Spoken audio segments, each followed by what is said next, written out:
Gitu. Makanya ini saya penasaran soal susuk beras. Oh, itu saya sih, itu yang saya cerita. Itu waktu saya usia 12-13 itu dimasukin 2 butir beras ke dalam telapak. Mbak Vero dengan sangat sadar itu benar-benar masuk ke kulit. Saya nggak tahu apa kecepatan tangan si orang pinter itu atau gimana. Pokoknya dia pegang ini ya, dia bilang kamu saya masukkan ini supaya kamu nanti mencari rezeki lancar gitu. Saya pegang, saya lihat dia 2 beras ini terus masuk, terus saya lihat emang udah nggak ada sih di telapak kiri saya gitu.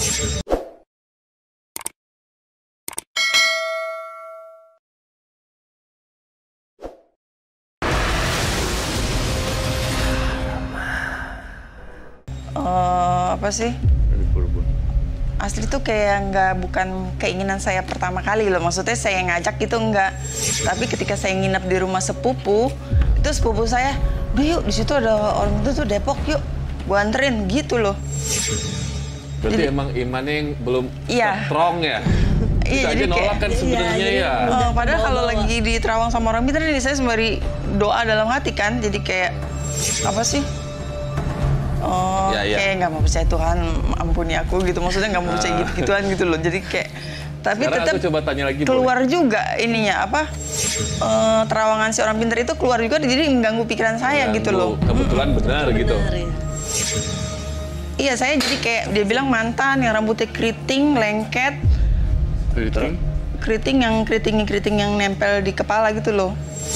Terus saya jadi kepikiran. Jadi mengenang-enang yang mana ya saya pernah pacaran gitu. Apa sih ini? Jadi kayak gitu. Nebak. Aku coba boleh tanya lagi nggak Mbak Vero? Ya. Dengan pergi ke dukun yang beberapa ini, jujur ya, masalah bertambah atau masalah berkurang?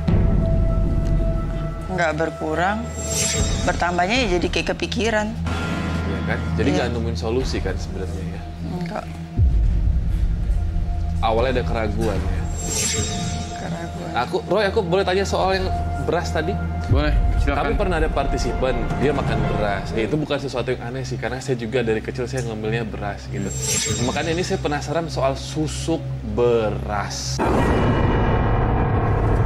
Oh, itu saya sih, itu yang saya cerita. Itu waktu saya usia 12-13 itu dimasukin 2 butir beras ke dalam telapak. Mbak Vero dengan sangat sadar itu benar-benar masuk ke kulit.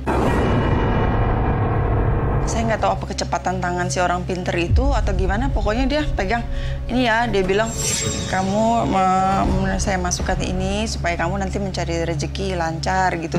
Saya pegang, saya lihat dia 2 beras ini terus masuk, terus saya lihat emang udah nggak ada sih di telapak kiri saya gitu.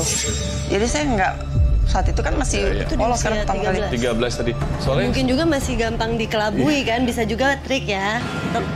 Cuman ya. Soalnya yang setahu Kak Robi, biasanya yang sering datang itu ya Roy, susuknya seperti emas, berlian, atau diminum. Nah ini Roy mungkin sekedar edukasi ke pemirsa. Susuk beras emang gitu? Ada?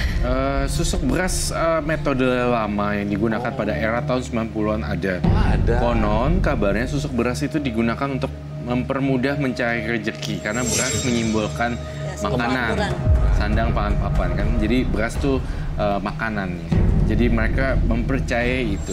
Tetapi pada era tahun 90-an banyak disalahgunakan susuk beras jadi trik-trik kecepatan tangan seolah-olah masuk. Nah, sugesti-sugesti yang seperti inilah yang menjadi makanan empuk para orang-orang yang mengaku bisa. Jadi yang seperti udah masuk ya, udah masuk. Jadi dia tambah pede. Padahal sebenarnya dukunnya dia nggak tahu aja. Nih berarti di sini. See?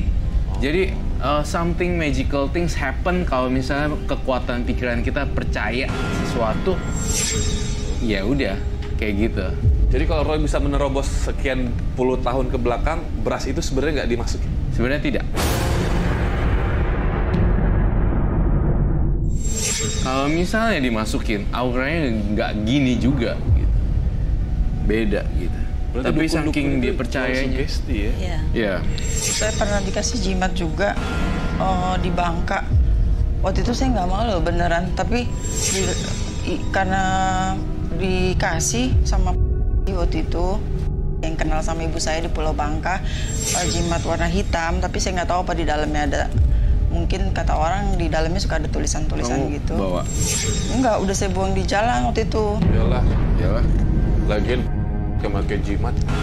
Terus saya kalau nggak salah ingat saya disuruh mandi. Ini juga kembang juga sekali waktu itu. Oke. Pasca saya bercerai. Wah, Roy kayaknya banyak notes nih. Ya.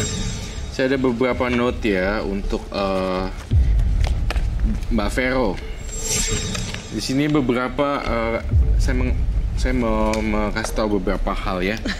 Yang saya tangkap dari per menit dari tadi saya berbicara dengan Vero, pertama-tama adalah semuanya tentang apa yang saya tangkap. Pertama rambutnya, kita berbicara tentang fisik dulu. Apakah boleh tidak ya kita ngerubah looknya dulu agar terlihat tidak, kamu nggak usah pakai susuk-susukan, kamu nggak usah pakai jimat-jimatan, tetapi look dari outer looknya dulu, rambutnya mungkin segini. Dan kacamatanya agak diganti lebih frameless gitu. Jadi tidak ngeblok dia punya mata di bagian sini. Nah, kita ini berbicara bukan seklinik atau apapun ya, dan berbicara juga tentang fashion, tetapi lebih ke arah ada semacam daya pikat secara natural gitu. Kacamatanya jangan berwarna hitam, biar nggak kelihatan looks old gitu. Jadinya lebih frameless, nggak ada frame-nya, tapi lebih kelihatan mukanya gitu.